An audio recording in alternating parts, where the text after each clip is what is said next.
Abra a sua Bíblia em segunda carta de Paulo aos Coríntios, no capítulo 8 e no verso 11. Eu vou ler na Nova Almeida atualizada, segunda aos Coríntios, capítulo 8, verso 11. O texto sagrado diz assim: terminem agora a obra começada, para que assim como mostraram boa vontade no querer, assim também completem essa obra, dando de acordo com o que vocês têm. O apóstolo Paulo está falando a respeito de uma oferta combinada, programada, planejada. E o que ele fala não se limita à oferta. É importante que a gente reconheça que está dentro de um contexto, mas ele diz: terminem agora a obra começada, para que assim como mostraram boa vontade no querer, também completem essa obra. A NVI traduziu esse texto assim: agora completem a obra para que a forte disposição de realizá-la seja igualada em zelo, ou pelo zelo, em concluí-la. Eu quero mexer no assunto que eu acredito que tem prejudicado não só a vida natural, mas inclusive a vida espiritual de muita gente. E o tema da minha mensagem hoje é: pare de procrastinar. Pastor, o que é que significa procrastinar? Transferir para outro dia, deixar para depois, adiar, delongar, postergar. É deixar de fazer logo aquilo que poderia, ser concluído. Então a palavra de Deus está falando: vocês têm que terminar a obra começada. Que assim como houve boa vontade no querer, tem que completar a obra. Eu gostei dessa tradução da NVI. Que a forte disposição de realizá-la seja igualada pelo zelo em concluí-la. Uma das frases que eu mais me lembro de meu pai repetir em tom de advertência, crítica, cobrança, o que quer que seja, dentro de casa, era sobre o que ele chamava de obras inacabadas. Aquilo que a gente começa e não termina. Ou aquilo que a gente nem começa porque a gente sempre está adiando, sempre está deixando para depois. Eu era ainda um adolescente, eu li um livro do finado Miles Monroe a respeito do potencial. Eu lembro que eu fiquei chocado com uma frase na introdução, onde ele justificava o porquê ele escreveu o livro. Ele dizia algo mais ou menos assim: depois de 30 e tantos anos, eu não consigo talvez ser preciso em lembrar as palavras, mas ele falava algo mais ou menos assim: os maiores depósitos de riqueza do mundo não são as minas de diamante ou ouro da África, nem os poços de petróleo do Oriente Médio, nem os minérios da Amazônia. Ele dizia: na verdade, eles podem ser encontrados perto da sua casa. Eles estão nos cemitérios. São milhões de projetos que nunca foram realizados. São milhões de sonhos que nunca foram executados. E a história de muita gente, a história e o curso da humanidade poderia ter sido mudado se esses projetos tivessem sido colocados em execução. Talvez o maior desperdício que aconteça no mundo diz respeito ao potencial do que Deus nos deu para fazer e realizar, e que de alguma forma nós não fazemos, não apenas porque acordamos uma manhã dizendo: não quero fazer o que eu sonhei um dia, mas por causa dessa mania de não começar, ou começar e não terminar. Então, usando a terminologia bíblica, terminem agora a obra começada, eu quero te trazer essa advertência e de alguma forma te encorajar para a forma como você vai lidar com o próximo ano. Nessa virada de ano, eu gostaria que você de fato pudesse considerar o que é que a palavra de Deus tem a dizer a respeito do assunto. Eu tomei um texto como ponto de partida, mas eu quero te apresentar aqui uma enxurrada de exemplos bíblicos relacionados ao assunto. E Romanos 15:4 diz que tudo quanto foi escrito, para nosso ensino foi escrito. Todo esse volume, acredite, eu não estou esgotando o que a gente poderia conversar, todo esse volume de exemplos bíblicos registrados estão lá, como diz 1 Coríntios, capítulo 10, verso 11, para nosso exemplo, para nossa advertência. Então que a gente possa ouvir a palavra de Deus. Estava conversando com a família ontem sobre o assunto que iria pregar. Meu genro fez uma observação. Ele disse que o ditado "não deixe para amanhã o que você pode fazer pode fazer hoje", na versão procrastinadora seria mais ou menos: por que fazer hoje o que você pode deixar para amanhã? As pessoas têm literalmente invertido essa prática. Então eu quero chamar a atenção da sua parte para algumas situações registradas na Bíblia onde houve procrastinação. A primeira delas que me chama a atenção está em Gênesis, no capítulo 19. Eu quero ler dos versos 12 a 16. Eu vou passar rápido, eu vou ler rápido os textos. Não vou esperar você abri-los. Se você quiser pode ir tomando nota, né? Porque a gente tem que derramar esse volume de informação e conteúdo em menos tempo. O texto diz assim: então os homens aqui são os anjos enviados para destruir Sodoma e Gomorra. Então os homens disseram a Ló, sobrinho de Abraão: você tem aqui mais alguém dos seus, genro, filhos, filhas, todos quantos você tem na cidade, faça-os sair daqui, pois vamos destruir esse lugar. Porque o seu clamor tem aumentado, chegando até a presença do Senhor, e o Senhor nos enviou a destruí-lo. Então Ló saiu e foi falar com os seus genros, os que estavam para casar com as suas filhas. Ele disse: levantem-se, saiam desse lugar, porque o Senhor vai destruir a cidade. Mas eles pensaram que Ló estava brincando. Para pensar que Ló estava brincando, tinha trollagem desde os tempos antigos.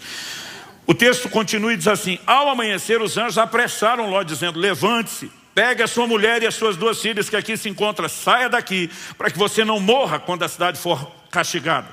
Como, porém, ele se demorasse, aqueles homens o pegaram pela mão, a ele, a sua mulher e as 2 filhas, sendo-lhe o Senhor misericordioso, e o tiraram e o puseram fora da cidade. Gente, como alguém que é visitado por anjo recebe a notícia: isso tudo vai ser destruído, some daqui, chispa, desapareça, precisa ficar sendo pressionado, cobrado e no final arrastado para fora da cidade, pela misericórdia de Deus. O que leva alguém a agir dessa forma? Nós não estamos falando de um camarada que atrasou se preparando para um casamento, para algo assim. É simplesmente a hora de alguém gritar: salve-se quem puder, e você simplesmente corresponder a um comissionamento divino. Mas de alguma forma existe no ser humano uma inclinação e uma capacidade a protelar, até mesmo em coisas urgentes e de extrema importância, né? O que é que será que levou Ló a demorar? Será que é o fato de não ter conseguido convencer os genros e talvez tentar mais? Será que era talvez uma demonstração de apego àquilo que era material, imaginando: eu vou perder isso tudo, e de repente o coração está preso naquilo? Nós sabemos que sua mulher agiu assim, porque ao saírem da cidade o anjo diz: não olhe para trás, e a mulher de Ló desobedeceu e olhou para trás. Mas embora a Bíblia não seja clara sobre o motivo dessa relutância em salvar a própria vida, é evidente que o camarada está sendo lento a ponto de ser cobrado, apressado e depois arrastado para fora pelos anjos de Deus.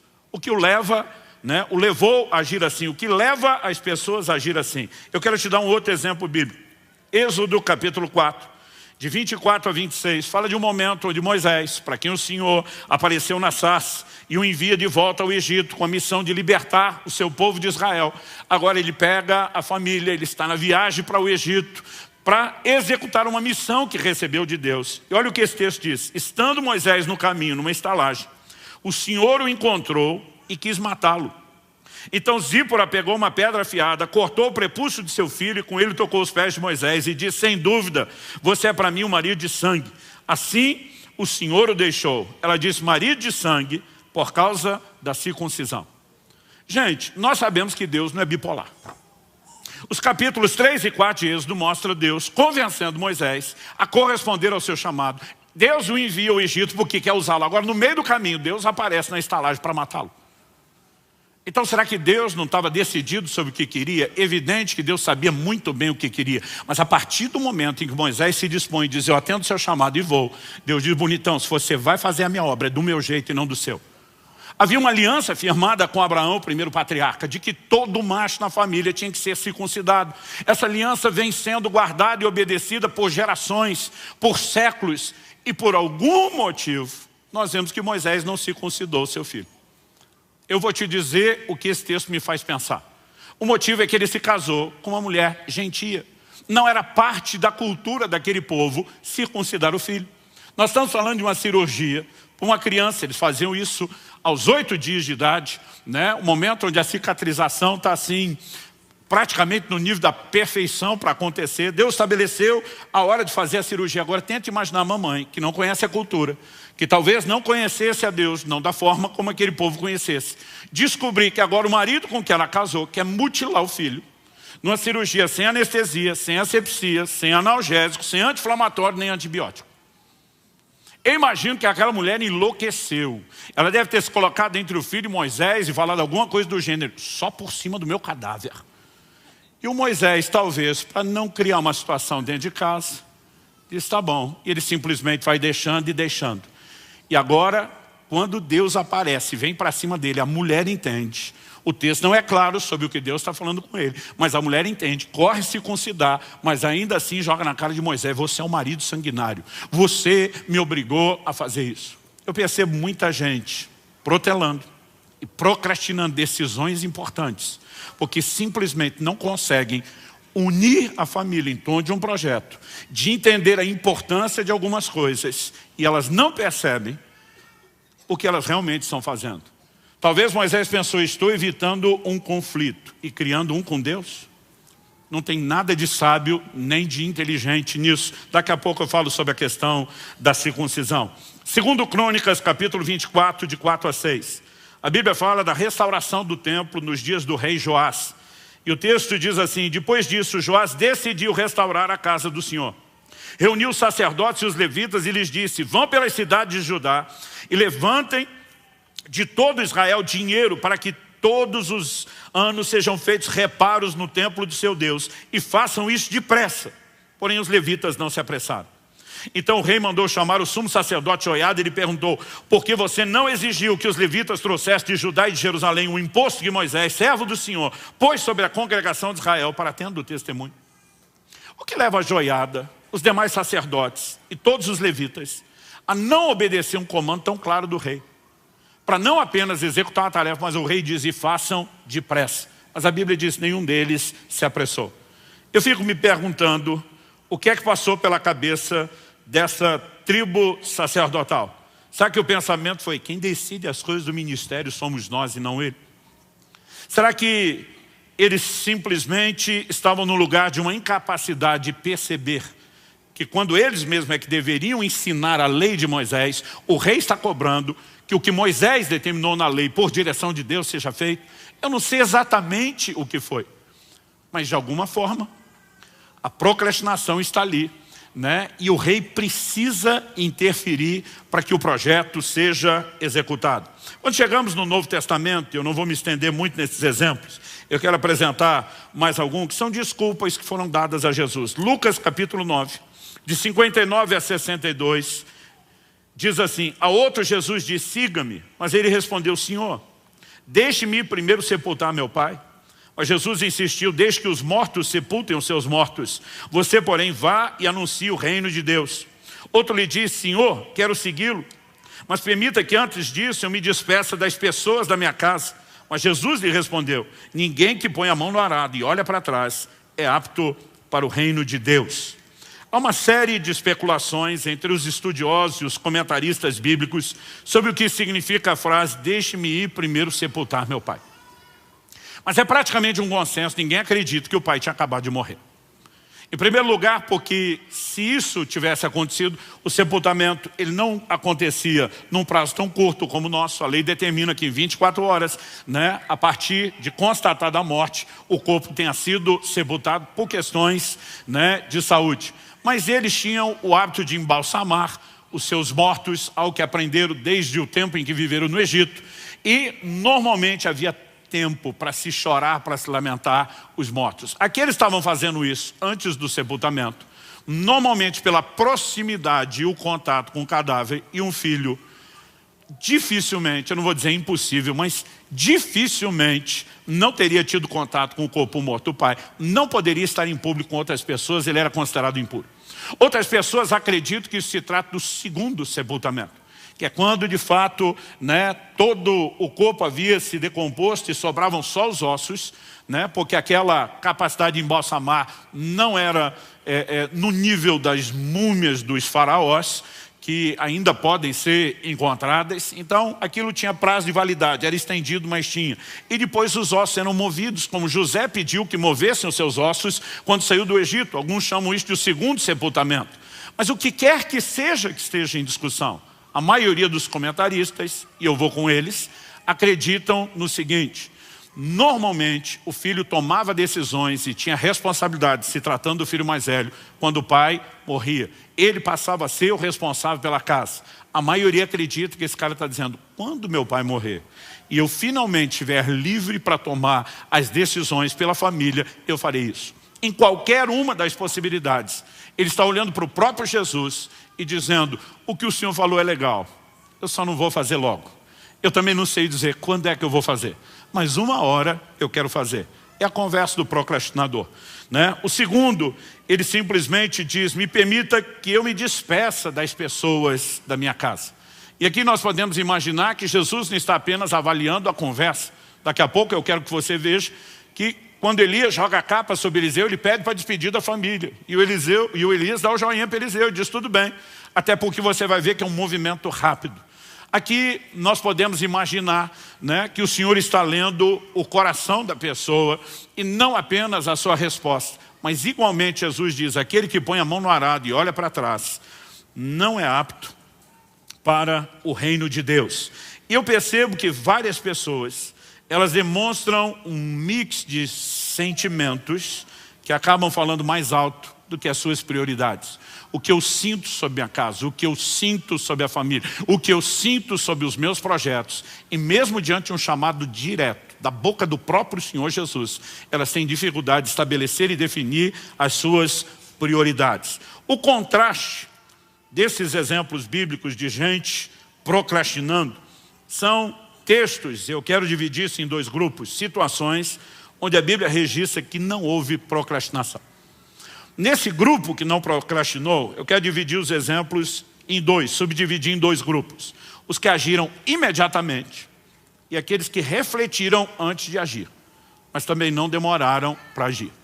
Os que agiram imediatamente. Em Gênesis, no capítulo 17, no verso 23, a Bíblia nos mostra que depois que Deus falou com Abraão, institui a aliança da circuncisão por meio de uma revelação clara. O texto de Gênesis 17, 23, naquele mesmo dia, tipo, ele nem deixou para depois. Naquele mesmo dia, Abraão tomou seu filho Ismael e todos os escravos nascidos em sua casa e todos os que ele tinha comprado com seu dinheiro, todos os do sexo masculino que havia em sua casa e circuncidou a carne do prepúcio de cada um, como Deus lhe havia ordenado. Então a atitude de Abraão é mais ou menos, Deus falou, está falado, bora cumprir, bora executar. A mesma atitude é demonstrada em Gênesis 22, quando Deus fala com Abraão e diz, eu quero que você me ofereça seu filho, seu único filho, o filho a quem você ama, né? Eu brinco que parece que Deus está dificultando. Se falar só o filho já era difícil, agora diz seu filho, seu único filho, o filho que você ama, e eu quero que você me ofereça em sacrifício. Gênesis 22, 3 diz, na manhã seguinte, Abraão levantou-se de madrugada.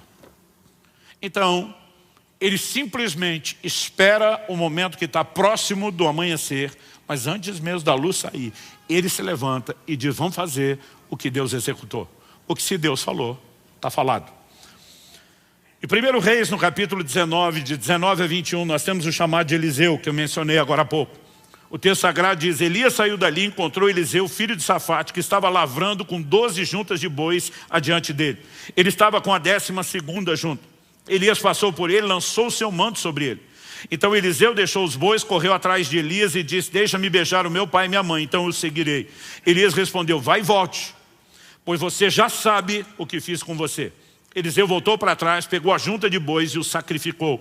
E com os equipamentos dos bois, cozinhou a carne, deu ao povo, eles comeram, então se levantou, seguiu Elias e o servia. Ele despede da família, ele despede das pessoas à volta, ele simplesmente sacrifica o instrumento de trabalho, ele não termina o que ele estava fazendo o arado, e ele imediatamente se dispõe para cumprir o seu chamado. É o que nós lemos em Marcos, no capítulo 1, no verso 18. O chamado dos irmãos Pedro e André. Quando Jesus simplesmente passa por eles e os chama. A Bíblia registra, Marcos 1, 18. Eles deixaram imediatamente as redes e o seguiram. Algo curioso que você vai perceber é que Deus nunca chamou ninguém para fazer coisa nenhuma que estivesse desocupado. Nunca, você não vai achar um exemplo bíblico. Todo mundo que Deus chamou estava trabalhando. Porque se no trabalho, no que é natural, com certeza vai fazer corpo mole para aquilo que é espiritual. E sabe, muitas vezes nós separamos demais as coisas. Nós espiritualizamos demais, a gente acha que procrastinar na vida natural não tem nada a ver com a forma de vivemos a vida espiritual. Mas a verdade é que nós refletimos na vida espiritual os valores e as práticas que nós temos naquilo que é natural. E o Senhor está atrás não só de gente que trabalha, mas de gente que consiga dizer, eu vou te atender e eu vou fazer logo aquilo que o Senhor está mandando, aquilo que o Senhor está determinando. Em Atos 16, 10, nós temos a resposta de Paulo. A Bíblia diz que à noite ele tem uma visão de um jovem da Macedônia que aparece a ele e diz, passa a Macedônia e ajuda-nos. E Atos 16, 10 registra, assim que Paulo teve a visão, imediatamente procuramos partir para aquele destino. Respostas instantâneas, imediatas, sem nenhuma enrolação, sem nenhuma procrastinação. Pastor, mas teve gente que não agiu assim tão depressa? Tem. Pelo menos 2 exemplos que merecem a minha e a sua atenção. São aqueles que refletiram antes de agir.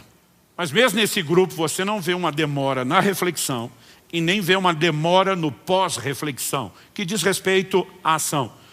O primeiro deles, José, que teria a honrosa, gloriosa e grande missão de ser a figura paterna na criação de Jesus. A Bíblia diz em Mateus, no capítulo 1, de 18 a 20, o seguinte, o nascimento de Jesus Cristo foi assim. Maria, sua mãe, estava comprometida para casar com José, mas antes de se unirem, ela se achou grávida pelo Espírito Santo. José, com quem Maria estava para casar, sendo um homem justo e não querendo envergonhá-la em público, resolveu deixá-la sem que ninguém soubesse. Deixa eu fazer uma pausa antes de continuar a leitura. Você acha que a primeira coisa que passou na cabeça de José é, minha noiva prometida a mim, viveu uma experiência sobrenatural que nunca aconteceu antes, nem acontecerá depois. A primeira reação de José é simplesmente trabalhar com a lógica. Se ela está grávida, ela não foi fiel. Mas a Bíblia diz que porque ele era justo, ele simplesmente toma a decisão. Eu vou deixá-la em silêncio.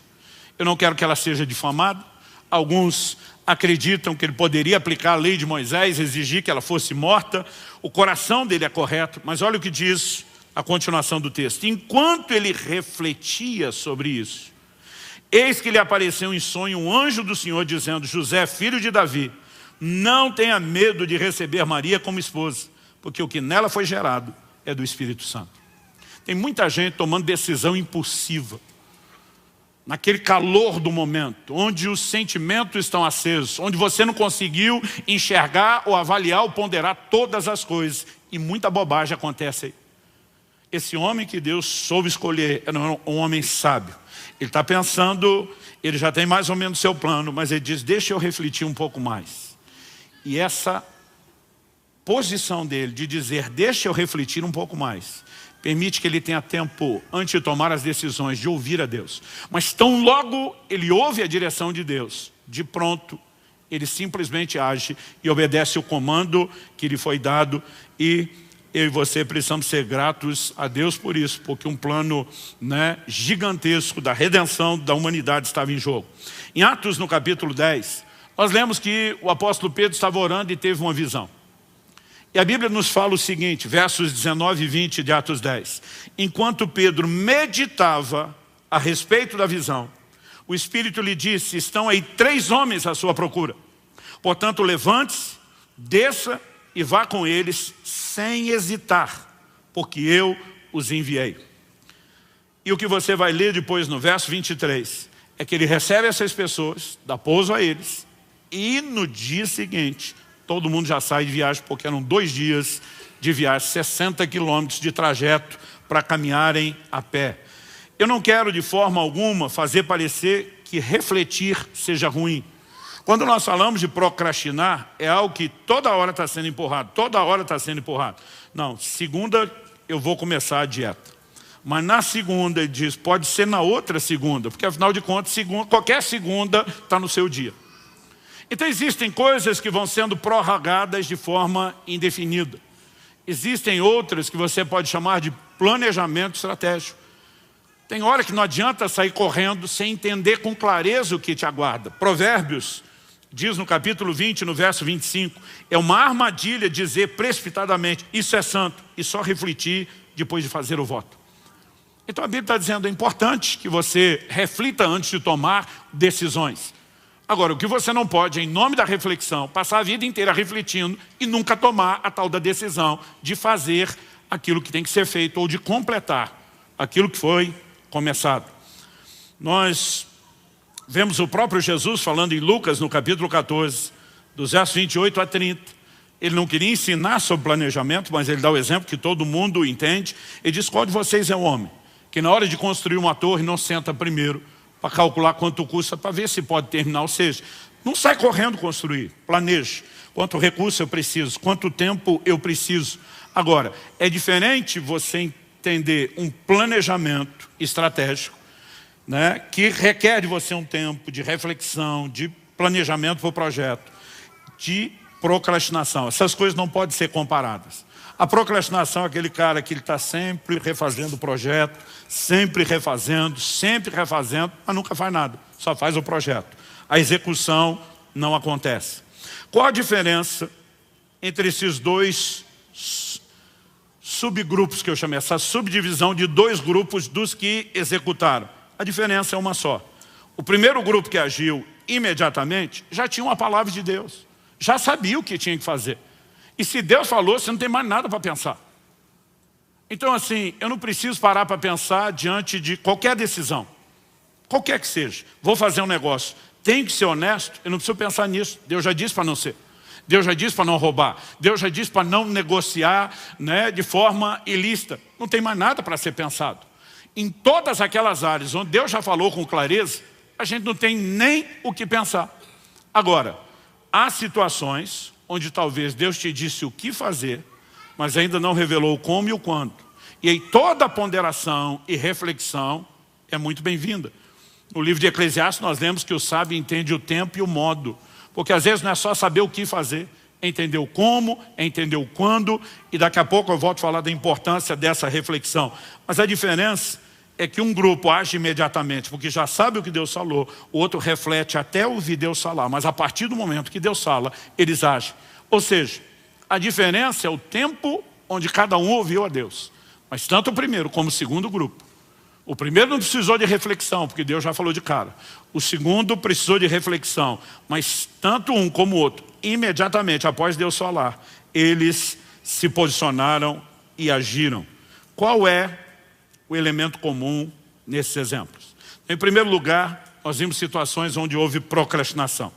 Em segundo lugar, nós vimos as situações, alguns exemplos bíblicos, onde não houve a procrastinação e dividimos o grupo no que agiu. O primeiro grupo que agiu rapidamente e o outro que refletiu para executar depois. Mas o que é que nós temos em comum em todos os exemplos? Dos que procrastinaram e dos que não. E dos que não, sejam os que agiram depressa e os que refletiram. O que é que nós temos em comum nessas três situações que foram avaliadas?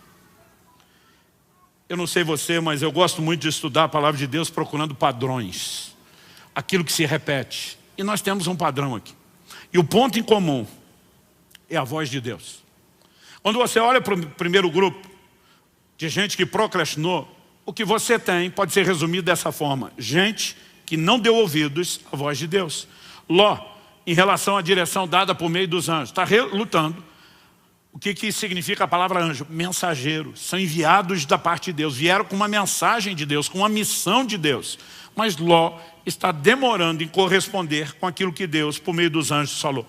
Moisés, quando falamos a respeito da circuncisão e de por que a coisa ficou do jeito que ficou naquela estalagem, porque ele simplesmente não está obedecendo uma determinação divina que não era apenas dos seus dias. Quando Deus aparece para ele na sarça, ele aparecendo: eu sou o Deus de Abraão, de Isaac e Jacó. Ou seja, o que eu vou fazer está relacionado à aliança que eu fiz com as primeiras gerações dos patriarcas. E Deus já tinha ordenado que todo mundo tinha que circuncidar. Por que é que a ira de Deus se acende contra Moisés? Porque ele não está obedecendo o que Deus falou. Quando nós olhamos para o sacerdote Joiada e os levitas que não obedeceram a ordem do rei Joás, eles não estavam desobedecendo apenas uma ordem real, uma lei civil, um decreto estabelecido pelo próprio rei. O rei estava dando uma ordem fundamentada no que a lei de Moisés, a Bíblia que eles tinham, dizia. E eles simplesmente não estão dando atenção e valor ao que Deus falou. Por outro lado, quando falamos dos que não procrastinaram, mesmo olhando aquela subdivisão em dois grupos, Os que agiram imediatamente deram ouvidos à voz de Deus. Abraão com a circuncisão ou com o sacrifício de Isaac. Ele simplesmente disse, sim senhor, é para já, é para ontem. Pedro e André, diante do chamado, imediatamente larga as redes e diz, bora, vamos cair para dentro. O Senhor está nos chamando, nós vamos atender. Paulo, quando tem a visão do jovem, dizendo, passa a Macedônia, entendendo que aquilo é uma revelação de Deus, ele simplesmente se posiciona e diz, Deus falou, está falado, vamos cumprir. E mesmo os dois exemplos que demos, dos que refletiram antes de agir, eles refletiram até ouvir Deus. Então José está refletindo sobre o assunto, até que o Senhor fale com ele por meio de uma revelação. Pedro está refletindo sobre o que significa a visão, porque até então ele não entendeu nem a visão. Não dá nem para dizer que Pedro não quer agir. Ele precisa saber o que fazer. Mas tão logo o Espírito Santo fala, 3 homens estão aí à porta. Vá com eles sem hesitar, nada duvidando. O Pedro simplesmente sai e vai obedecer aquilo que Deus fez. Ou seja, o ponto em comum é, o que Deus disse está sendo ouvido, o que Deus falou está sendo executado. Então, basicamente, eu diria que a forma como nós nos relacionamos com a voz de Deus é determinante no assunto da procrastinação ou de nos livrarmos dela nas nossas vidas. E eu quero, obviamente, que você possa fazer essa distinção que eu já fiz antes, de procrastinação e espera. O que é espera? É aquilo que envolve projetos de longo prazo, que não vai ser executado imediatamente, ou talvez você tenha que dar o primeiro passo, mas haja etapas. Mas quando eu olho para a palavra de Deus, eu percebo o tempo todo um chamado para que eu e você possamos desenvolver uma forte mentalidade de execução de projetos e tarefas. Olha o que a Bíblia diz em Gênesis, no capítulo 2, no verso 2, falando sobre Deus na criação. E havendo Deus terminado no 7º dia a sua obra que tinha feito, descansou nesse dia de toda a obra que tinha feito. Deus começa, nós podemos olhar para os dias da criação, existe uma discussão enorme se os dias são ou não de 24 horas, porque os primeiros 3 dias da criação ainda não tem sol e lua para determinar o ciclo de 24 horas, o último, 7º dia, ainda não terminou, a Bíblia diz que nós vamos entrar no descanso de Deus, mas ainda que você coloque essa discussão e os detalhes de lado, Deus não executa o projeto no estalar de dedos, embora tivesse o poder de fazer isso. Ele decide fazer isso em etapas. Cada etapa tem uma avaliação, e viu Deus que era bom, vamos para a etapa seguinte. Conclui a próxima etapa, viu Deus que era bom, vamos para a etapa seguinte. Concluída, viu Deus que era bom. E no final, quando completa tudo, agora é a hora de descansar. Eu acho engraçado uma turma que mal fez nada na vida e já quer descansar. Gente, tem que ter alguma coisa errada nesse tipo de mentalidade. Não apenas em relação ao que eram as gerações antes de nós, a tudo aquilo que você vai ler na Bíblia, a forma de Deus agir. Nós precisamos ter uma mentalidade de execução de projetos. Você pode dizer amém? Se já sabemos o que Deus disse a respeito de um assunto, não existe necessidade, não existe motivo, desculpa que se sustente para que a gente não faça aquilo que Deus já falou. Josué capítulo 18, verso 3, diz o seguinte, então Josué disse aos israelitas, até quando vocês vão negligenciar a posse da terra que o Senhor, o Deus de seus antepassados, deu a vocês? Eu gosto de olhar para um texto como esse e parar para pensar o seguinte, evidentemente, nós não vamos fazer nada sem Deus, gente. Nós falamos antes do crescimento que vem de Deus. Mas por outro lado, nós precisamos jogar fora a fantasia de achar que Deus é que vai fazer tudo e a gente não tem que fazer nada. Se por um lado Jesus disse, sem mim nada podeis fazer, por outro ele também disse, sem vocês eu não posso fazer tudo o que eu quero. Pastor, isso é heresia, é blasfêmia, não é não. Por que é que ele mandou eu e você testemunhar? Se ele faz tudo sozinho, testemunhasse ele. Mas ele nos chamou a cooperar com ele, ele nos chamou a interagir com ele. Então ele está dizendo, eu não farei sem vocês e vocês não fazem sem mim. Mas o que ele está dizendo? Vamos nos unir. Vocês usam os meus recursos, obedecem o meu direcionamento e vão fazer coisas que sozinhos vocês nunca poderiam fazer. Sabe, eu quero te propor algo. A maioria de nós entra no ano novo. E para alguns, a virada do ano é uma coisa assim quase sagrada. Olha, fazer um culto onde termina mais cedo antes e não passou de joelho, para alguns é quase sacrilégio. Dá tempo de você ajoelhar lá na sua casa, tá bom? para você não cometer o sacrilégio. Porque de alguma forma nós estamos esperando que esse seja um momento místico, quase que mágico, onde Deus vai abençoar os meus projetos. Eu quero te propor algo diferente. Em vez de você escolher executar o seu próprio projeto, ficar pedindo para Deus abençoar, por que é que você não procura ouvir primeiro qual é o projeto dele? Aí você se une a uma direção que, consequentemente, tem os recursos dele à sua disposição para que você seja bem sucedido. Mas saiba que não é apenas porque o projeto é dele que as coisas vão acontecer de forma automática. Deus diz, a terra é de vocês. Aonde pisar a planta dos pés, eu dou a vocês. Ele está dizendo, vocês vão ter que lutar, mas tem a minha bênção. Eu doei, eu vou dar os recursos. Agora o povo simplesmente entra, avança, conquistou um pouquinho e o resto deixa para depois. Séculos se passam, até que chega a geração de Davi que diz, por quanto tempo mais vocês vão deixar essa obra inacabada? Deus não prometeu 60%, 70%, 75% da terra, Ele prometeu a terra toda. E Davi se levanta com indignação. Nós vamos conquistar tudo que Deus deu. Agora, isso era para ter sido conquistado 400 anos antes. Mas desde os dias de Josué tinha aquela turma de... já conquistamos um certo terreno, aqui está bom. E quando eu e você acomodamos, não importa se tem promessa, não importa se tem recursos, as coisas simplesmente estacionam. Eu e você precisamos entender que temos uma responsabilidade de cooperar com Deus. Nenhum de nós pode achar que espiritual é só aquilo que a gente faz dentro da igreja, da célula, no culto, ou quando você prega. Tiago diz, vocês que dizem hoje ou amanhã, Tiago capítulo 4, 13 a 15, vocês que dizem hoje ou amanhã iremos a tal cidade, negociaremos, ganharemos dinheiro, deveriam dizer, se o Senhor quiser e se vivermos, faremos isso ou aquilo. Eu acho curioso a forma como nós vivemos. É quase como se tivesse uma regra para quem está, por exemplo, cuidando das coisas de Deus, vou botar aqui entre aspas, e para outras pessoas não. Lembro de uns anos atrás que meu filho mencionou ter ouvido um pregador dizer, se um engenheiro recebe uma proposta para mudar de cidade, para ganhar o dobro de salário, e ele atende, está tudo bem, todo mundo diz sim. E o advogado, e deu outros exemplos, sim. Ele falou, mas se o pastor receber uma proposta para ir para uma igreja maior, com um salário maior, está tudo bem, todo mundo olhou de forma escandalizada. Tipo, o resto de vocês pode mandar na vida, e eu tenho que depender de Deus. Nós precisamos entender que todos fomos chamados e levantados por Deus com um propósito. Ninguém deve tomar decisões que não envolvam Deus.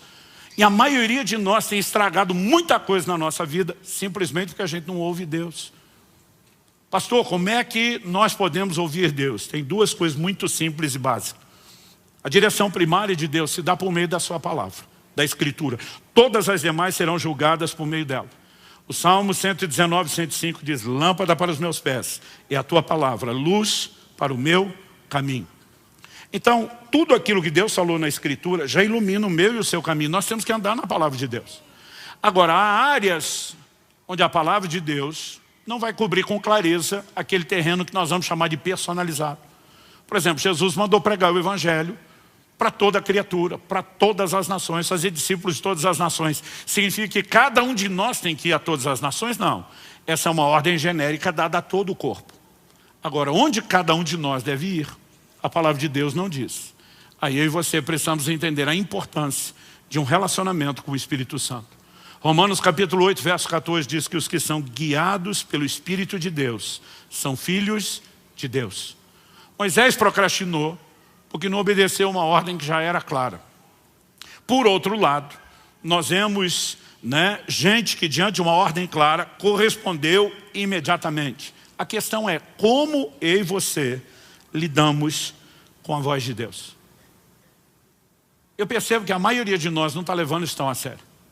A gente tem que fazer uma campanha gigantesca para tentar fazer os crentes ler a Bíblia um ano. Gente, isso é o mínimo do mínimo do mínimo. E ainda assim dá um trabalho, porque a maioria não lê a Bíblia. Porque de alguma forma, alguns simplesmente estão olhando e pensando, não, eu não tenho que saber todo esse credo doutrinário. Não, é muito mais do que isso. Você precisa entender que sua vida agora é guiada e regida pelos princípios e valores que Deus estabeleceu. Como é que você toma as decisões de uma vida inteira para tentar aprender o que tinha que ter decidido só quando chega no final da vida? Então, se nós entendermos que relacionar com a voz de Deus é crucial e que começa primeiramente pela palavra, isso tem que ocupar um lugar especial na minha e na sua vida. Eu li uma matéria, uma reportagem há uns anos atrás, que dizia, entra ano, sai ano, mas uma das coisas que ainda continua encabeçando as listas de resoluções do ano novo é sair do vermelho e emagrecer. Eu não quero que você tire isso da sua lista.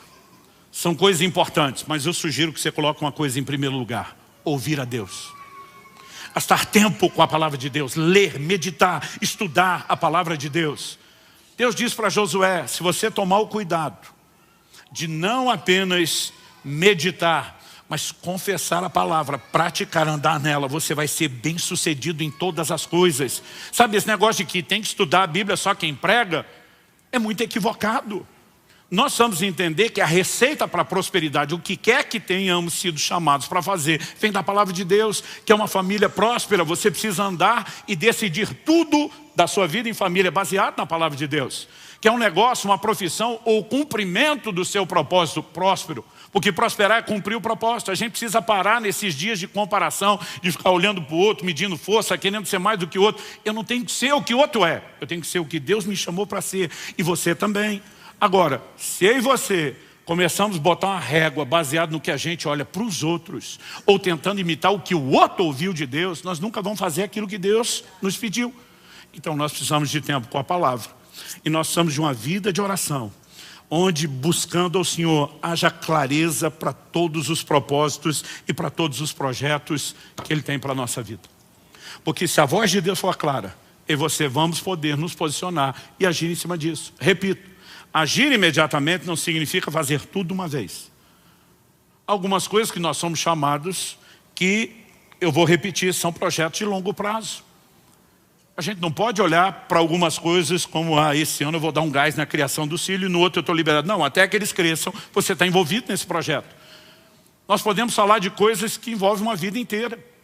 Sua profissão, o seu trabalho, estações, o próprio ministério tem estágios, estações diferentes. E nós precisamos viver em contínua dependência de Deus. Agora, a partir do momento que eu e você temos clareza daquilo que Deus falou, nós precisamos parar de protelar aquilo que deveria ser feito. Porque, infelizmente, muitos de nós poderíamos estar enriquecendo o mundo, enriquecendo a vida de muita gente, não só espiritualmente, mesmo no âmbito natural. E temos jogado fora muitas dessas coisas, porque não acreditamos no que Deus falou. Ou não temos certeza se Deus falou. Outro dia um falou, é que eu não tenho certeza se Deus falou. Eu falei, então vá buscá-lo até ter certeza. Porque o que você não pode é passar uma vida inteira perguntando, ele falou ou não falou, porque um dia você vai ser cobrado por ele. Então nós precisamos levar essas coisas mais a sério. E acredite ou não, eu não vim aqui bater em você ou te desmotivar, eu estou tentando te encorajar. Que 2024 seja um ano de realizações. Que 2024 seja uma hora onde eu e você vamos entrar dizendo, muita coisa vai sair da prancheta, vai entrar em execução. Outras vão para o terreno da reflexão, eu vou orar, eu vou jejuar, eu vou buscar Deus, eu vou interceder, até que haja clareza de propósito. E se eu não tenho entendimento para todas as etapas, eu vou agir pelo menos naquela que eu tenho. Deus diz para Abraão, sai da tua terra, do meio da tua parentela, vá para uma terra que eu te mostrarei. Para onde? Eu vou te mostrar enquanto você vai. Estou indo. E ele vai esperando que a direção venha enquanto ele se move. Tem gente que quer ter o projeto inteiro de Deus para dar o primeiro passo, não vai andar nunca. Porque Deus não vai falar tudo enquanto você não se mexer. E alguns de nós nos mexemos só um pouquinho. Ele pega e leva Ló junto, seu sobrinho. Provavelmente o fato de ele não ter filhos, o seu sobrinho ter perdido o pai junto à fome, com a vontade de comer, a lacuna dos dois, não posso deixá-lo. Mas Deus mandou abrir mão da parentela. Aí leva o menino junto. Enquanto o Ló está andando com ele, Deus nunca mais falou nada com Abraão. Sabe quando Deus volta a falar com Abraão? O dia que ele separa de Ló. Diz, obedeceu fase 1, vamos para a fase 2. E sabe, alguns de nós estamos querendo revelação das próximas fases, nós não fizemos nem a primeira. Mas se eu e você tivermos o cuidado de ouvir Deus, e com a segurança de que temos ouvido, seja o que a Escritura fala com clareza, ou aquilo que o Espírito Santo tem trazido, sem choque com a Escritura, e nos posicionarmos nessas coisas, nós poderemos construir algo significativo, duradouro, edificante, e que um dia, quando eu e você estivermos diante do Senhor, vamos poder ouvir a frase que o pastor Marciano mencionou, e eu vivo por essa frase: servo bom e fiel, entra no gozo do teu Senhor. Alguns acham que é só um momento de dizer entra. É um momento onde Ele vai avaliar se você fez aquilo que foi mandado ou direcionado a fazer ou não. Então a minha oração a Deus, e é uma santa indignação dentro de mim, eu espero não estar sendo hostil com você na forma como eu falo, é que a gente pare de procrastinar. Então eu queria que você falasse para os dois irmãos, pelo menos o da direita e o da esquerda. Fala para ele, mesmo se não conhecer, faz cara de paisagem, finge que você tem autoridade, fala, pare de procrastinar. Não fala rindo não, fala com cara séria, pare de procrastinar. Agora, antes de orarmos,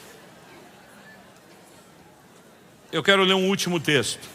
Eclesiastes capítulo 12, verso 1 diz: lembre-se do seu Criador, nos dias da sua mocidade, antes que venham os dias maus, e cheguem os anos em que você dirá, não tenho neles prazer.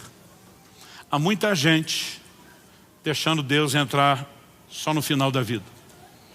A Bíblia diz, lembra do teu Criador nos dias da sua mocidade. Bota Ele para dentro o mais rápido possível. Porque vai chegar um momento onde mesmo que Ele entre, você vai se arrepender profundamente pelo fato de tê-lo deixado entrar só no fim. Sem contar aqueles que acham que vão deixá-lo entrar depois. E descobrem que não teriam todo esse tempo. E quando descobrem, no momento da sua morte, já não há mais nada para ser feito. Eu não quero apenas falar sobre a execução dos seus projetos e terminar sem mexer no que é primordial. Se você está aqui hoje, não importa se você está aqui a primeira vez num culto, numa igreja evangélica, né, ou se já tem frequentado aqui ou outras igrejas, você que nos acompanha na transmissão, se você ainda não entregou sua vida a Jesus, meu apelo, número 1, pare de protelar a decisão mais importante da sua vida. É a sua eternidade que está em jogo. E honestamente, meu querido, não é Jesus que precisa de você. É você que precisa dele. Não é Ele que está implorando por você. Se você não trouxê-lo para a sua vida, não fizer dele o seu Senhor e Salvador, quem perde é você. E acredite, é uma perdição eterna, irreversível. Então eu termino dizendo, comece pelo primordial. Deus precisa entrar na minha vida. Talvez você precise tomar a decisão de entregar sua vida a Cristo ou de se reconciliar com Ele. Nós estamos felizes que, como foi dito, né, tantas pessoas entrando na casa dos milhares entregaram a vida a Jesus esse ano aqui. Mas nós queremos ver muito mais gente sendo chacoalhada e parando de procrastinar a decisão mais importante de dizer, eu vou me render a Cristo. E antes de terminar a reunião e o culto e antes de orar com os demais, eu quero fazer a pergunta. Há alguém aqui hoje que precisa entregar sua vida a Jesus, não fez, sabe que Deus está chamando e quer tomar essa decisão? Nós queremos orar com você agora. Nós não vamos deixar isso para o ano que vem. Nós queremos ajudá-lo na sua decisão mais importante. E antes de chamá-lo, eu quero que você saiba, né, toda essa gente que está aqui está torcendo por você, está orando por você. Ninguém está julgando você, pelo contrário, a gente faz festa, porque Jesus disse que a festa nos céus, quando o pecador se arrepende, a gente faz festa aqui também. Então, se alguém que precisa dessa decisão hoje, eu nem vou gastar tempo implorando, né, para que você tome a decisão. Você sabe, está consciente, foi tocado por Deus. A Bíblia diz, se hoje ouvides a sua voz, não endureça o coração. Interessante que Deus trata a salvação sempre hoje, nunca é para amanhã. Não tem procrastinação para isso. Hoje é o dia aceitável, hoje é o tempo da salvação. Se hoje ouvides a sua voz. Então você que entende que não pode mais deixar isso para amanhã e quer finalizar o ano com a melhor decisão, antes de entrar no próximo, já começando por aquilo que é o primordial, o top, o mais primário, colocar Jesus em sua vida, seja entregando-a pela primeira vez, caso você nunca fez, ou reconciliando-se com Ele, caso você tenha se desviado ou se afastado, esfriado espiritualmente, chame isso como quiser, você sabe que precisa de um recomeço. Eu quero que você, eu vou pedir que todos fiquem em pé, isso vai facilitar o que nós vamos fazer. Eu quero que você saia o mais rápido possível do seu lugar e venha aqui para frente agora. Nós vamos orar com você por esse novo começo. Rapidamente. Pastor, eu preciso dessa decisão, entregar minha vida a Cristo, reconciliar-me com Jesus. Sai do seu lugar e vem para cá. Na autoridade do nome de Jesus Cristo, eu quebro toda a cadeia, toda a amarra espiritual que tente impedir as pessoas de corresponder ao convite do Espírito Santo. Eu declaro cada pessoa nesse lugar, os que nos acompanham pela internet, livres para responderem ao convite do Senhor. Você que está acompanhando a transmissão, você pode tomar essa decisão onde você estiver, né? A menos que você esteja no meio de uma tarefa, não permita isso. Eu gostaria que você parasse o que estiver fazendo. Se possível, você, como eles, pudesse ficar de pé, ainda que não esteja necessariamente na frente de outros, e fazer essa oração juntamente conosco. Há mais alguém? Eu quero pedir a cada um de vocês que veio à frente, que faça uma oração comigo. Eu vou pedir que vocês repitam essa oração em voz alta, assim como você que nos acompanha pela transmissão. Jesus falou sobre confessá-lo diante dos homens. Confessar é verbalizar, é reconhecer um fato. Então diga comigo: Senhor Jesus, eu reconheço a minha condição de pecador e que só o Senhor é o único Salvador. Reconheço também que a sua morte e ressurreição foram a providência de Deus para a minha salvação. E hoje eu me arrependo dos meus pecados e pela fé eu me aproprio da minha justificação. Eu declaro que hoje é um novo dia, é o início de um novo tempo, e que a partir de hoje serei um discípulo de Jesus. E você, Jesus, será o meu Senhor. Eu invoco o seu nome e toda a salvação que há nesse nome. E eu declaro que a partir de hoje sou totalmente teu. Eu falo isso em teu nome, Jesus. Amém. Amém. Você pode dar ao Senhor um forte aplauso pela decisão deles.